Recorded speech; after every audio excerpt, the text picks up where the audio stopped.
Hey guys, welcome back to the channel. Well, it's that time of day again, combining rye. This is actually our last field. We were actually hoping to cut this yesterday, but we did a little 2-acre field and the moisture was just a little too much for what we wanted. And so I went ahead and did that 2 acres. It was on the south of here. And then held up to do this little field here today. And this is, oh, I don't know. Maybe, no, it's just an old sand hill. Maybe about 3 acres or so, roughly, give or take a little bit.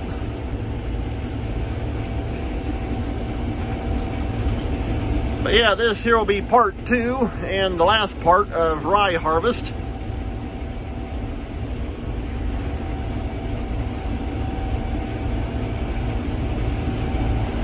Kind of went down right through here, as you can see.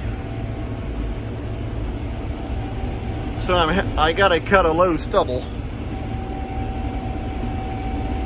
Sure can't go very fast. I'm only running about 1.2. Kind of like a picture I've seen floating around on Facebook over the years. Farmers are the only ones who know the difference between 1.1 and 1.2 miles per hour.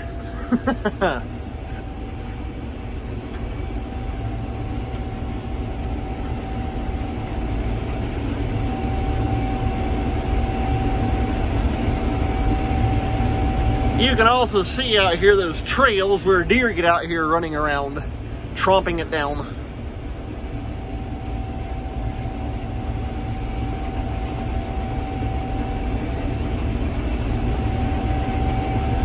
So far, though, the corn don't look too bad back in here.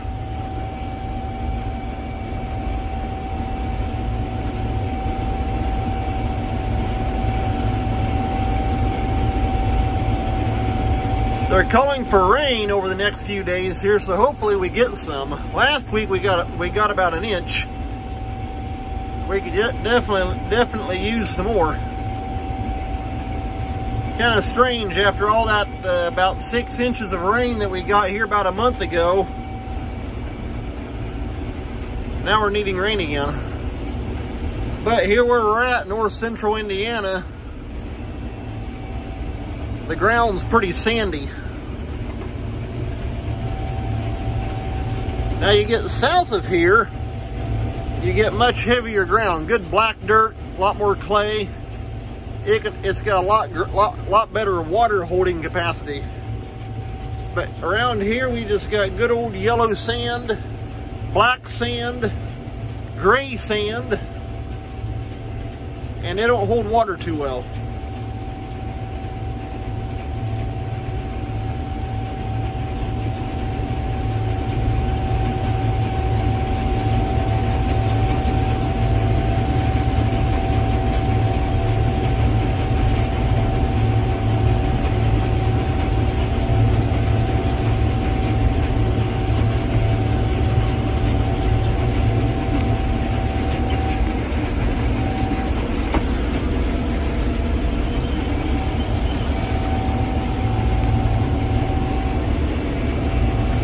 And one of these days I gotta jump on Amazon and get me a chest mount cell phone holder. That way I can just take and strap you on, and I can use both hands that way. Just like a lot of guys do with their GoPro cameras.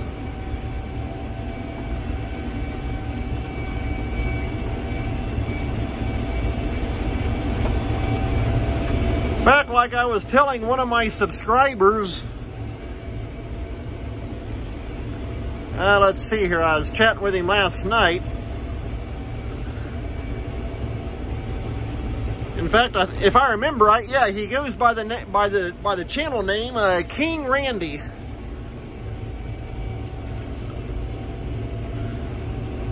I told him one of these days I'd like to get me a drone That way I get some neat shots of that.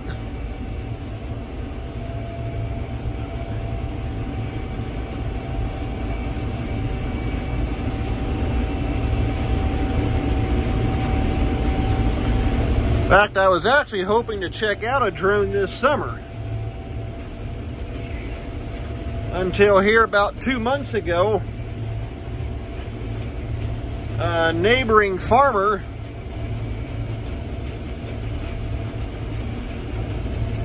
that, well, actually, in fact, he and my dad actually grew up together. He stopped by and told me that it looks like this year is going to be his last year for farming before he retires. And he shot me a good deal on some of his farm equipment. Well, when he told me that, I soon put the drone idea on hold. Farm machinery is a lot more important. So someday I get that stuff moved from his place down to our farm, I'll take a video of it. But well, I'll just tell you what they are. One of them is a 33-foot Case IH 496 Rock Flex disc, and it's in real good condition. And then the other two things, one is a 35-foot crumbler, double basket, and the other is actually a 38-foot crumbler, double basket. And he actually shot me a pretty good deal.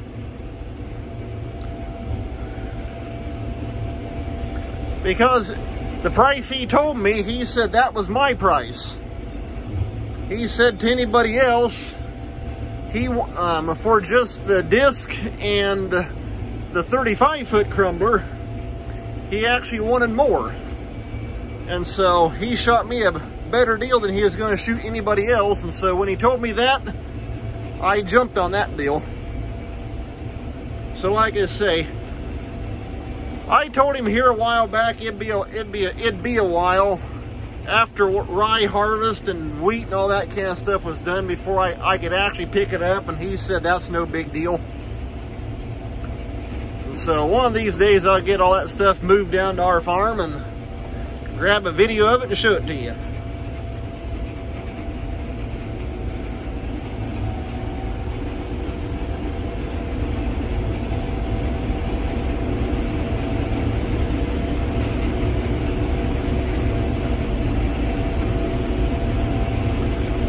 But the type of drone I'd like to get is a DJI Air 2S. If I remember right, that's the name of it. Well, I'll take that back. That's one of them. Another neat one would be the DJI Inspire 2. However, the price for them, wow. They don't give them big Inspire 2s away for nothing, I can tell you that much.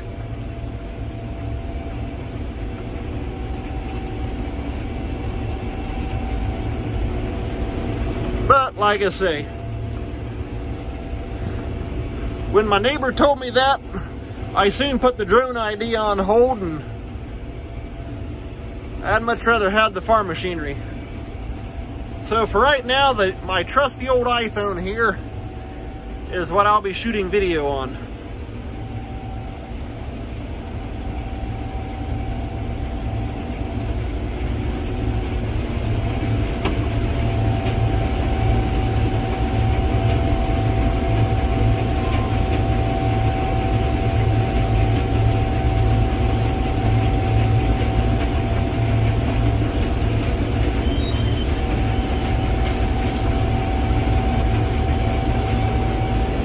I will say though, trying to run my up and down, my steering wheel, and my lateral tilt / contour master all with one hand is kind of tricky.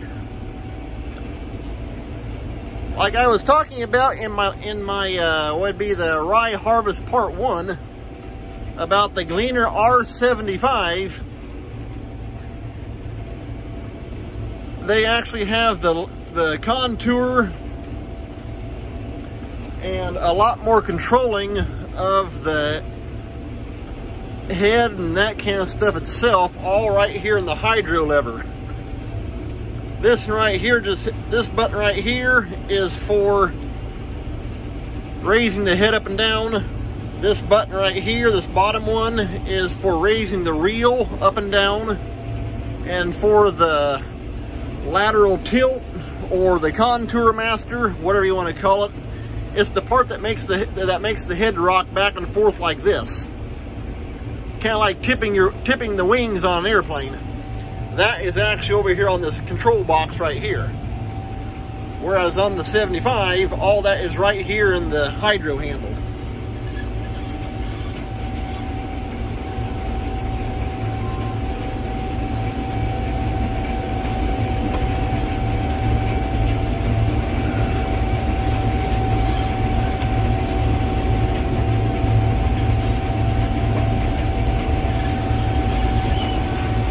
Okay, well this got me started on the wrong side of the field. Generally when I'm working on a field, I actually like to take and start from long rows and work into my short rows. And so I'm going to take and drive back over here into the long rows and catch in. Get tripped back into a little faster gear. In the fall time, combining beans and corn, I run back here in second gear because Gleaners have a 4-speed hydro transmission. Back this way is second, straight forward is first, over by the window is third, then back up by this cab post is fourth. So in the fall time, I run in second gear. In the summertime, however, combining rye, I actually run in first gear because I'm actually running so slow. And what that does, it just keeps, it just lets the transmission be able to pull a whole lot easier when you're just creeping along at about 1 to 1.5 miles per hour. That way, well, especially when if it's 90 or 95 degrees out, you don't build up near so much transmission heat. And like I think I said before, we put our rye on our sand hills, and so when you're going up a steep sand hill, you're pulling pretty good. And so I don't know if you saw that there or not. Like I said, there's second, there's neutral, there's first. And so I take and I drop that down into first gear. And like I say, that way it's not near such a pull on the tranny. It just makes things pull a whole lot easier. It's a lot less transmission heat build up and that kind of stuff. And of course, I mean, naturally, this thing has a big hydraulic oil cooler that I keep cleaned out, and I actually power wash it twice a year. In the summertime before rye harvest, I'll power wash the radiator, oil cooler, and air conditioning condenser. And then before fall harvest time, I'll power wash again. And then during harvest time in the fall,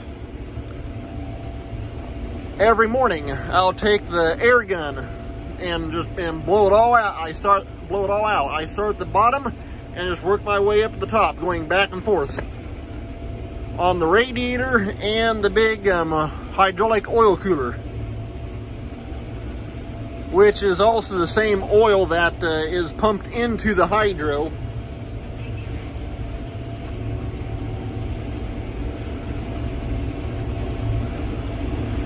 And so it's all it's got one cooler, one hydraulic oil cooler that cools all the hydraulic oil.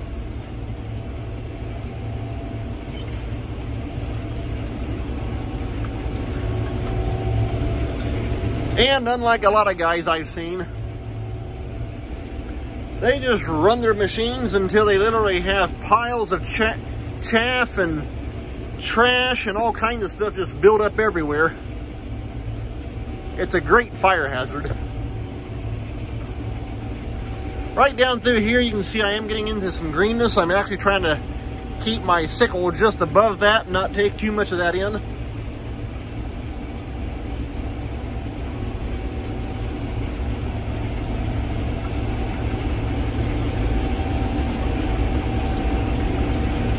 Fortunately, I can run pretty high and it's not getting much of that green stuff. In fact, most of that is what looks like is what they call a common ragweed. I hate that stuff when it gets pollened out. Great thing to fire up your allergies.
And like I say, right there is looking out over our one cornfield. I'll see if I can zoom in a little bit. There we go.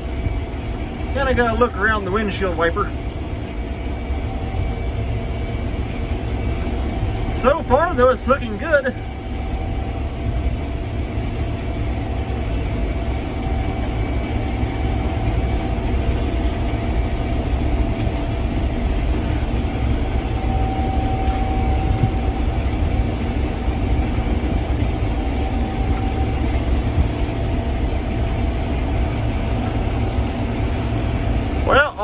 Hey, I think I'm going to call this here the end of part 2. So take care. Thanks for watching. So my next video, I'll be doing different things. In fact, I'll probably be getting some videos on this, actually working on this combine, come to think of it. I want to rebuild the right-hand final drive right down there. So I'll be getting some videos of that.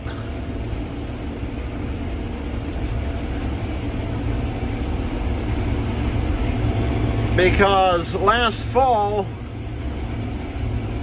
in 2021, the left-hand final drive, right there on that set of duals, actually went out on me. Right in the fall time, we were picking corn.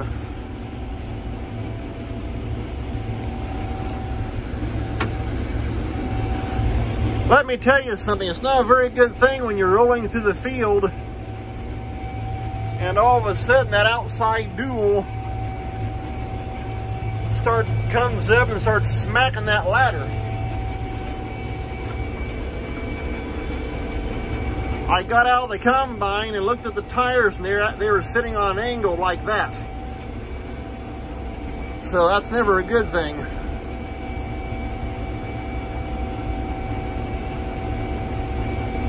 And so, like I say, this summer, I want to go ahead and rebuild the right-hand side. I've actually already got the parts lined up.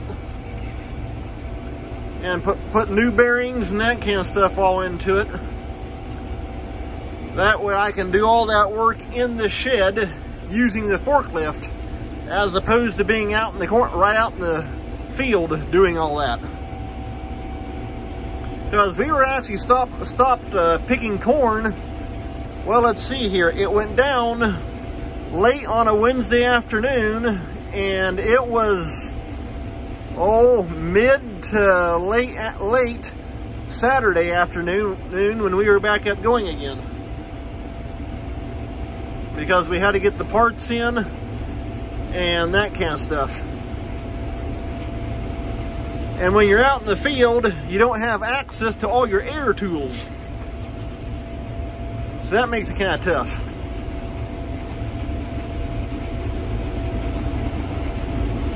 So like I say, I'll be getting videos on that, rebuilding that. And so anyway, well, hey, take care. Thanks for watching. If you like what you see, hit the subscribe button, hit the like button. Helps out with pushing things out onto the YouTube algorithm.